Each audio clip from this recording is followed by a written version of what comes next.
Hello students, आज 3 जुलाई 2020 है। आज के द हिंदू का एनालिसिस स्टार्ट करते हैं। इससे पहले वाले सेशन में मैंने आपसे एक क्वेश्चन भी पूछा था, आपको कमेंट बॉक्स में आंसर मार्क करना था। तो आज भी बीच बीच में मैं क्वेश्चन करता रहूँगा, आपको कमेंट बॉक्स में लिखकर आंसर देना है। तो स्टार्ट करते हैं। ये फ्रंट पेज है हमारे पास। फ्रंट पेज के द हिंदू में न्यूज़ दी है, 3 policeman held in Tamil Nadu custodial death case. ये डेली रेगुलर बेसिस पे द हिंदू में या न्यूज़पेपर में, कोई भी न्यूज़पेपर है उसमें लगातार न्यूज़ आ रही है।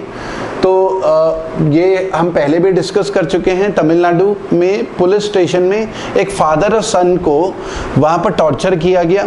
4 घंटे के बाद ही पुलिस स्टेशन के अंदर ही कस्टोडियल डेथ हुई थी फादर और सन की।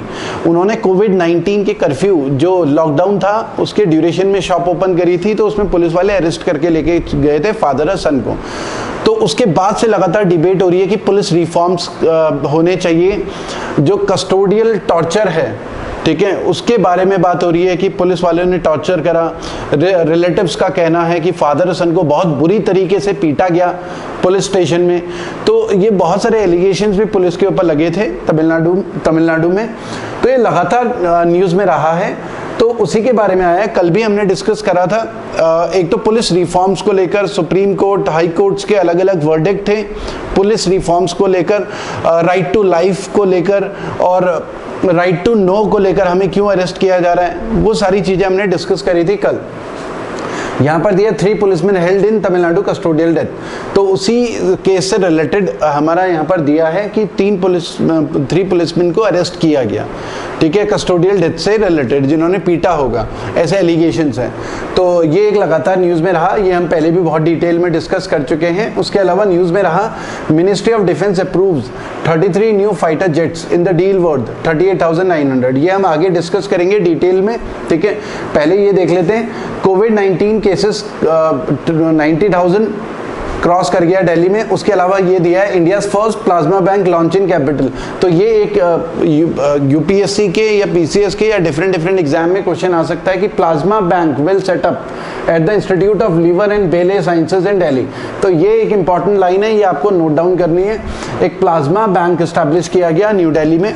अरविंद केजरीवाल जी ने प्रेस कॉन्फ्रेंस करी थी, उसमें भी अनाउंस किया था, ठीक है। तो ये प्लाज्मा बैंक क्या करेगा? प्लाज्मा बेसिकली ब्लड प्लाज्मा है, एक येलोइश लिक्विड होता है, ब्लड का पार्ट होता है, ठीक है। तो ब्लड से प्लाज्मा को सेपरेट किया जाता है। प्लाज्मा डोनेशन करते हैं, जैसे ब्लड डोनेट होता है वैसे ही प्लाज्मा डोनेशन होता है। फिर ब्लड से प्लाज्मा को अलग किया जाता है। फिर ये जैसे कोविड-19 के केसेस हैं, कोई कोरोना पॉजिटिव है तो उसको प्लाज्मा डोनेट करके कुछ केसेस में ये देखा गया कि जो कोरोना से ऑलरेडी एंटीबॉडीज जिसके अंदर डेवलप हो चुकी हैं, क्योंकि जैसे फॉर एग्जांपल कोई कोरोना पॉजिटिव होता है तो हमारी बॉडी में एंटीबॉडीज डेवलप होती हैं जो कोरोना वायरस से लड़ता है, ठीक है। फिर उसके बाद वो ठीक हो जाता है तो उसकी बॉडी में एंटीबॉडीज ऑलरेडी होती हैं। अब वो इंडिविजुअल जो कोरोना से ठीक हो चुका है, वो प्लाज्मा अगर डोनेट करे और उस प्लाज्मा को जो अभी कोरोना इन्फेक्टेड हुआ है, पॉजिटिव है, उसको दिया जाए तो वो एंटीबॉडीज उसको कोरोना से रिकवर करने में हेल्प करती हैं। तो बेसिक आइडिया इसके पीछे यही है। जो कोरोना से ठीक हो चुके हैं लोग, वो क्या करेंगे? प्लाज्मा डोनेट करेंगे। प्लाज्मा बैंक में वो प्लाज्मा रखा जाएगा। फिर उस प्लाज्मा को यूज किया जाएगा। जो कोरोना के पॉजिटिव केसेस हैं उनको प्लाज्मा दी जाएगी, ठीक है, जैसे ब्लड चढ़ाते हैं सेम उसी तरीके से। फिर उनकी एंटीबॉडीज हेल्प करेंगी उनको उनकी रिकवरी में, ठीक है, कोविड-19 से रिकवरी में। तो ये सारा आइडिया है प्लाज्मा बैंक को लेकर। तो दिल्ली में इंस्टीट्यूट ऑफ लीवर एंड बेले साइंसेस, यहाँ पर प्लाज्मा बैंक बनाया गया है, ठीक है। तो ये एक आपको पता होना चाहिए। उसके अलावा ministry of defence approves 33 new fighter jets in the deal worth 38,900। India China के बीच में लगातार कंट्रोवर्सी चल रही है। अभी मामला ठंडा नहीं हुआ है। कुछ एक्सपर्ट्स का कहना ये है कि अभी ये अक्टूबर नवंबर तक चलने वाला है, ठीक है। तो पोस्चरिंग हो रही है।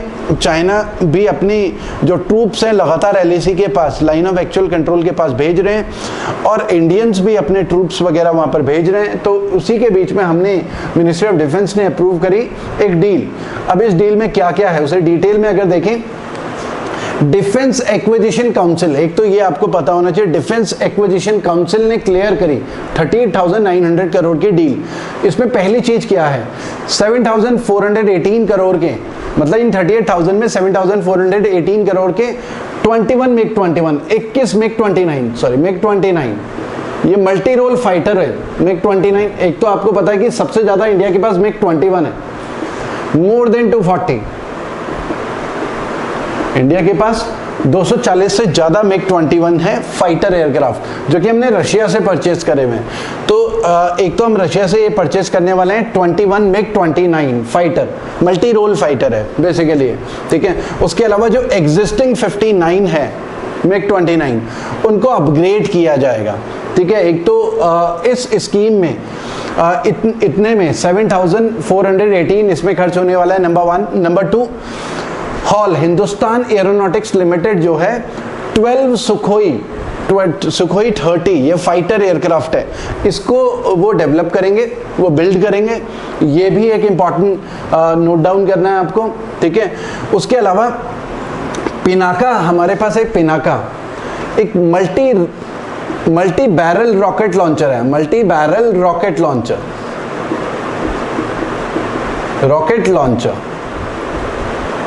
ये किस तरीके का है पिनाका, ये मान लिया एक ट्रक है, टेट्रा ट्रक, तो ये ट्रक है और इसमें क्या होता है कि मोबाइल ट्रक होता है टेट्रा ट्रक, इसमें रॉकेट लॉन्च होते हैं। तो Pinaka multi barrel rocket launcher है, तो मोबाइल रॉकेट लॉन्चर है, कहीं भी जाके ट्रक को खड़ा करें, वहां से एनिमी कंट्री के ऊपर या एनिमी ऑब्जेक्ट के ऊपर टारगेट कर सकते हैं। मल्टी बैरल रॉकेट लॉन्चर है, तो उसको डेवलप करने के लिए भी पैसा खर्च किया जाएगा।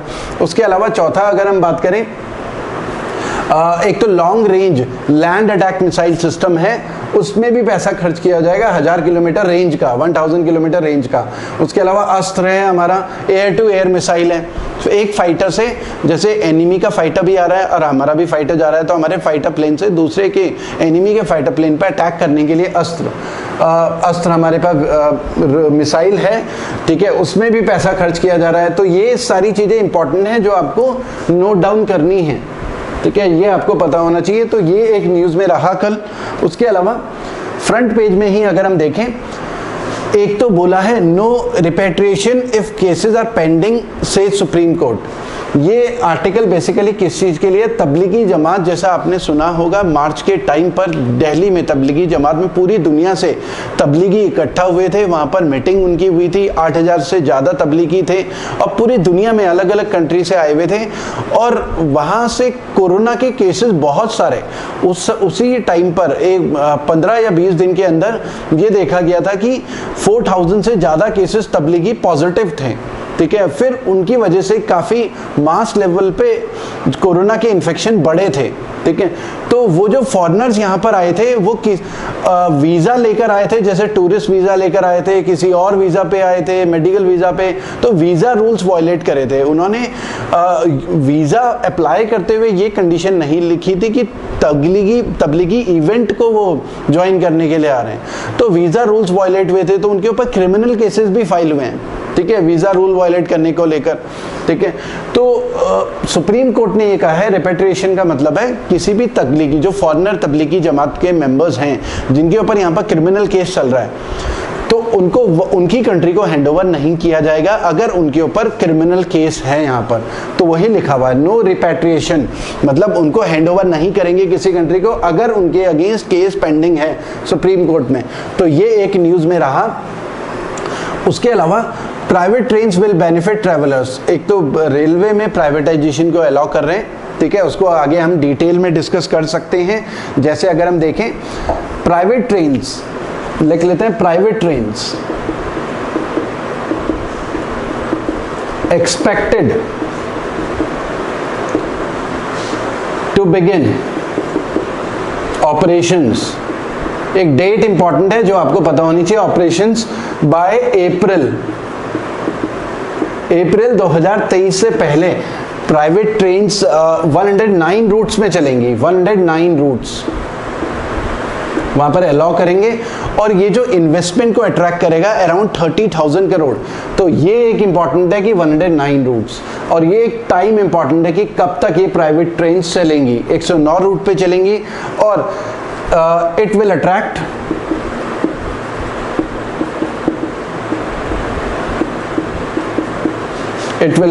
Investment of 30,000 crore. 30,000 करोड़ तक का इन्वेस्टमेंट, एक एस्टिमेट के हिसाब से 30,000 करोड़ तक का इन्वेस्टमेंट ये अट्रैक्ट करने वाला है। ठीक है, तो ये ही यहाँ पर न्यूज में दिया है, private trains will benefit travellers, तो 109 रूट पे जहां पर एक पर्टिकुलर टाइम में जो रेलवे की ट्रेन्स नहीं चल रही होंगी, तो प्राइवेट ट्रेन्स उस टाइम पे अपनी ट्रेन्स चला सकते हैं, तो उससे ट्रैवलर्स को बेनिफिट मिलेगा। और आने वाले टाइम में इसमें बहुत ज़्यादा पॉलिटिक्स भी होने वाली है, आपको न्यूज़ में दिखेगा। ठीक है, तो ये एक इंपॉर्टेंट न्यूज़ है। उसके अलावा हमारे पास इंडिया लूजेस ज्यूरिसडिक्शन और ओवर इटालियन मेरीन केस, तो ये क्या है इसके बारे में डिस्कस कर लेते हैं। हाँ, इटालियन मरीन केस। अब 2012 में क्या हुआ, 2012 में क्या हुआ, तो 2012 में हमारे पास 2012 में इटालियन मरीन अपने शिप में, इटालियन मरीन्स जो थे अपने शिप में इंडिया आते हैं, और जो इंडिया के वाटर्स में वो क्या करते हैं, 2 फिशरमैन को गोली मार लेते हैं। वो फिशरमैन अपनी बोट में होते हैं, तो उनको गोली मार लेते हैं इटालियन मरीन्स। तो फिर उनको अरेस्ट कर लिया जाता है, फिर वो बेल में अपनी कंट्री इटली वापस चले जाते हैं। ठीक है, तो वही केस चल रहा था हमारा इंटरनेशनल कोर्ट में। तो उसको लेकर जो वर्डिक्ट आया है वो इटली के फेवर में आया है, इंडिया के फेवर में नहीं आया है। तो पहले समझ लेते हैं कि वो केस क्या है। ठीक है, केस ये था कि Italian marine accused of, news में दिया है, accused of killing 2 fisherman near Kerala coast in 2012। और जिस शिप में ये थे, ठीक है, उसका नाम था एनरिका लेक्सी। ये भी इंपॉर्टेंट है, अलग अलग एग्जाम में आया, उस समय काफ़ी 2012 में न्यूज़ में रहा था, और अब क्योंकि वर्डिक्ट हमारे अगेंस्ट आया तो ये भी काफ़ी न्यूज़ में रहेगा। एनरिका लेक्सी शिप का नाम था, उस शिप में थे।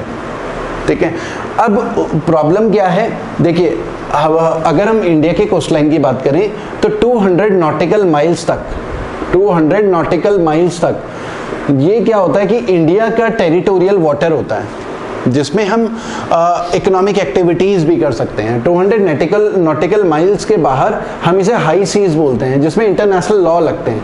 हाई सीज जिसमें इंटरनेशनल लॉ लगते हैं, इंटरनेशनल लॉ। तो अगर यहाँ पर 200 नॉटिकल माइल्स में कोई क्राइम होता है तो इंडिया का लॉ एप्लीकेबल होगा, लेकिन यहाँ पर अगर कोई क्राइम होता है तो इंटरनेशनल लॉ एप्लीकेबल होता है। अब हुआ क्या, क्योंकि अब हमारा कहना है कि क्राइम हुआ है यहाँ पर तो इंडियन लॉ एप्लीकेबल होगा, जबकि इटालियन मरीन, इटली गवर्नमेंट का कहना यह है कि नहीं, क्राइम जो है हाई सीज में हुआ है तो इंटरनेशनल लॉ एप्लीकेबल होगा। तो अब हुआ क्या कि एक कोर्ट ऑफ आर्बिट्रेशन है, परमानेंट कोर्ट ऑफ आर्बिट्रेशन है यूनाइटेड नेशन का, permanent court of arbitration, PCA बोलते हैं इसे, permanent court of arbitration, PCA. तो इसका वर्डिक्ट आया है हमारे अगेंस्ट। तो इसमें जो केस है वो इटली कंट्री में ही चलेगा, उन इटालियन मरीन्स के ऊपर। ठीक है, तो हमारा तो कहना ये था कि क्राइम यहाँ हुआ है, उनका कहना था क्राइम यहाँ हुआ है, और जो मरीन्स हैं उनका कहना है कि हमें लगा वो पायरेट्स हैं, जहाज को लूटना है, ऐसा उनका डिफेंस है।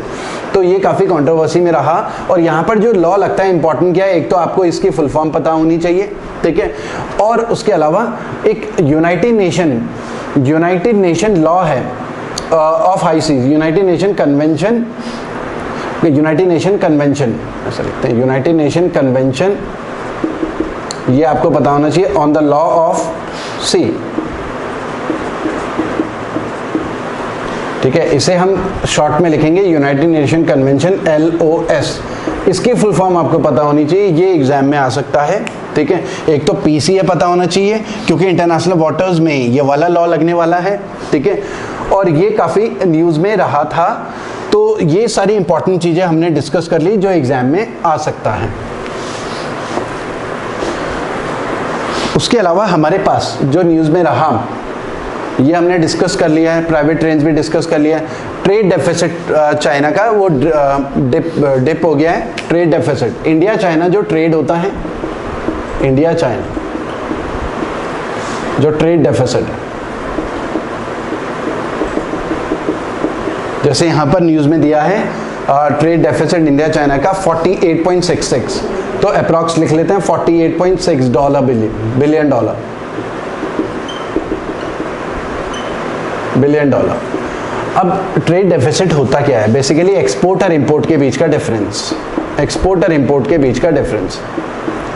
तो हम चाइना को जो भी प्रोडक्ट बेच रहे हैं तो वहां से जो पेमेंट आ रही है वो लगभग आ रही है $16.6 बिलियन, और जो हम चाइना से सामान खरीद रहे हैं उनको कितनी पेमेंट दे रहे हैं? $65.2 बिलियन लगभग। तो इसका मतलब हमारी पेमेंट चाइना को इतनी जा रही है जबकि कमाई केवल इतनी हो रही है। तो इसका जो डिफरेंस है वो ट्रेड डेफिसिट हो रहा है। तो हमारे यहाँ से पैसा ज़्यादा जा रहा है, चाइना में आ कम रहा है। तो ये 48.6 इस वाले, ये जो 2019-20 का जो फाइनेंशियल ईयर है, ठीक है, उसमें इससे पहले ये था $53 बिलियन, 18-19, उससे पहले 17-18, हालांकि ये डिक्रीज हो रहा है। ये उससे पहले था 48, ये हमारा फिर $63 बिलियन। तो ये डिक्रीज होता जा रहा है लगातार ट्रेड डेफिसिट, क्योंकि इंपोर्ट्स हमारे रिड्यूस हो रहे हैं, और अभी जो सिचुएशन है इंडिया चाइना के बीच के रिलेशंस थोड़े गड़बड़ चल रहे हैं। 59 चाइनीज ऐप भी बैन हो गए हैं, तो इंपोर्ट्स और ज़्यादा रिड्यूस होने वाले हैं आने वाले टाइम में। तो ये एक न्यूज़ में रहा है, ये आपको पता होना चाहिए। उसके अलावा FDI फॉरेन डायरेक्ट इन्वेस्टमेंट, जो चाइना से इन्वेस्टमेंट आता है वो भी रिड्यूस होगा क्योंकि नॉर्म्स काफ़ी ज़्यादा टाइट हो चुके हैं। तो ये काफ़ी न्यूज़ में रहा। ये फिगर्स चेंज हो सकती हैं, बस आपको ये पता होना चाहिए कि ट्रेड डेफिसिट होता क्या है, ठीक है, इसका आपको आइडिया होना चाहिए।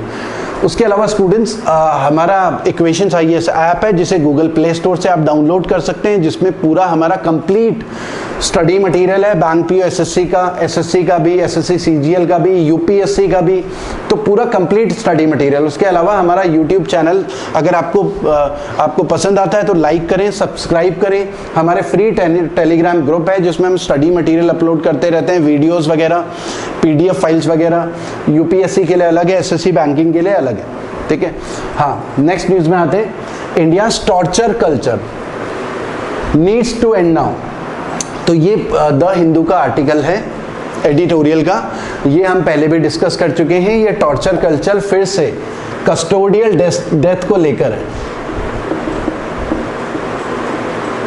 जो तमिलनाडु में फादर सन की जो डेथ हुई थी तमिलनाडु में, उसी को लेकर है कि जो पुलिस में टॉर्चर किया जाता है, किसी भी क्रिमिनल या एक्यूज्ड, किसी को भी पुलिस स्टेशन में या कस्टडी में लेकर टॉर्चर किया जाता है, उसको लेकर है। तो वो एंड होना चाहिए। और इसमें अगर हम बात करें तो हमारे यहाँ पर कानून में टॉर्चर किस तरीके से किया जा सकता है, उसमें चेंजेस करने की ज़रूरत है। जैसे अगर हम देखें हमारे यहाँ टेररिज्म से रिलेटेड या कोई भी लॉ है तो वो कौन सा लॉ है हमारे यहाँ? एक तो UAPA है, इस समय जो एग्जिस्टिंग लॉ है 1967 का UAPA, unlawful activities prevention act 1967 का लॉ है। कोई भी किसी भी ग्रुप को, अगर टेररिस्ट ग्रुप या इंडिविजुअल्स को टेररिस्ट डिक्लेयर करना है तो अंडर UAPA डिक्लेयर किया जाता है। हमारे यहाँ टेररिज्म से लड़ने के लिए एक Tada, terrorist and disruptive activities, 1985 में आया था, क्योंकि उस समय पंजाब में खालिस्तान टेररिज्म काफ़ी चरम पर था। तो उनसे निपटने के लिए, हालांकि ये लागू पूरे इंडिया में हुआ, Tada, terrorist and disruptive activities act 1985 का, जो कि रिपील कर दिया गया या replaced by, it is replaced by, इसको अटल बिहारी वाजपेयी की सरकार 2002 में रिप्लेस किया, replaced by POTA, prevention of terrorism act. Of terrorism act 2002 में काफ़ी कंट्रोवर्सी हुई थी। अपोजिशन या कांग्रेस ने बहुत हल्ला मचाया गया था कि ये पोटा वाला जो लॉ है मुस्लिम्स को टारगेट करते हुए बनाया गया है, तो बहुत सारे एलिगेशंस लगे थे। हालांकि पोटा जॉइंट सेशन हुआ था पार्लियामेंट का, उसमें पास हो गया था, तो काफ़ी कंट्रोवर्सी में था। तो कांग्रेस ने जैसी 2004 में, क्योंकि अटल बिहारी वाजपेयी की सरकार 1999 से 2004 थी, जैसी कांग्रेस पावर में आई 2004 में उन्होंने पोटा भी रिपील कर दिया। तो हमारे यहाँ जो टाडा था उसके बदले आया था पोटा एक्ट, अटल बिहारी वाजपेयी की सरकार लेकर आई, फिर वो भी रिपील हो गया। तो इस समय एग्जिस्टिंग यूएपी है। अब इनमें टॉर्चर से रिलेटेड कई चीज़ें हैं कि कस्टडी में लेकर अगर किसी से कन्फेस करवाना है कि उसने क्राइम किया है, तो वो सारी चीज़ें जो अलग अलग लॉ हैं उसमें थी। तो हमें बाय लॉ डिफाइन करना है कि कस्टडी में लेके टॉर्चर नहीं करना, तो उस कल्चर को एंड करना है। तो वही सब लिखा हुआ है। तो वही जो तमिलनाडु की कस्टोडियल डेथ को लेकर है, उसी को लेकर ये आर्टिकल रोज आ रहे हैं द हिंदू में। उसके अलावा in an uncertain world a seat eight global high table. अब आपको पता होगा यूनाइटेड नेशन जो है उसके 5 परमानेंट मेंबर होते हैं, यूनाइटेड नेशन सिक्योरिटी काउंसिल के परमानेंट 5, और 10 होते हैं non permanent member United nation security council के। टोटल होते हैं 15 मेंबर। जो परमानेंट मेंबर है यूएस, यूके, रशिया, चाइना और फ्रांस, और इनके पास वीटो पावर रहती है। वीटो पावर मतलब ये अगर किसी भी एक्ट को लेकर या किसी भी प्रपोजल को लेकर अगर इन 5 में वोटिंग होती है तो 5-0 से पास होना चाहिए, 4-1 से उसे रिजेक्ट माना जाएगा।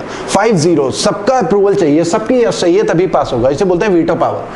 अब इंडिया ये जो 10 नॉन परमानेंट मेंबर है उसका मेंबर बना है। जैसे इस बार अफगानिस्तान ने हमारे लिए सीट छोड़ी है, क्योंकि इसमें अलग अलग रीजन होते हैं पूरी दुनिया में कि अफ्रीका से इतनी सीट्स होनी चाहिए, यूरोप से इतनी, एशिया से इतनी। तो इस बार अफगानिस्तान ने हमारे लिए सीट छोड़ी, तो हम यूनाइटेड नेशन के परमानेंट मेंबर बने हैं।